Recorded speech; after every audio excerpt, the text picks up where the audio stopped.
আসসালামু আলাইকুম। আমি ইঞ্জিনিয়ার গিয়াসউদ্দিন চঞ্চল। আজকে যে বিষয়টা নিয়ে একটু কথা বলবো সেটা হচ্ছে নেট সিমেন্ট ফিনিশিং আর কি। সেটা হচ্ছে যে একটা স্ল্যাব কাস্টিং করার পরেই আপনারা নেট সিমেন্ট ফিনিশিংয়ে যাবেন না।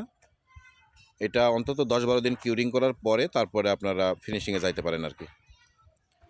আর এই ফিনিশিং দেওয়ার পরেও কিন্তু কিউরিংয়ের প্রয়োজন আছে, যেহেতু নেট সিমেন্ট ফিনিশিং এখানে যদি আপনি কিউরিংটা ভালোভাবে না করেন তাহলে কিন্তু ছাদের উপরে কিন্তু ফাটল ধরতে পারে আর কি, যেটা দেখবেন যে ওই জমির ম্যাপের মতো হেয়ার ক্র্যাক আসে আর কি। তা এটা একেবারেই যে আসবে না সেমন না, কিন্তু কিউরিংটা করলে এটা দীর্ঘস্থায়ী হবে আর কি। এটা আসলে ছাদের কিন্তু স্থায়ী সমাধান না।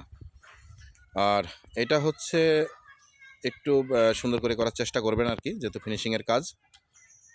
আর আমরা হচ্ছে ডিজাইন, ড্রয়িং এবং কনস্ট্রাকশন আমরা নিজেদের ফার্মের থেকেই করে থাকি। আমাদের যেহেতু একটা কোম্পানি, কনস্ট্রাকশন কোম্পানি, যদি কেউ ভালো কাজ করতে চান তাহলে আমাদের সাথে যোগাযোগ করতে পারেন, হয়তো ভালো একটা কাজ উপহার দিতে পারবো।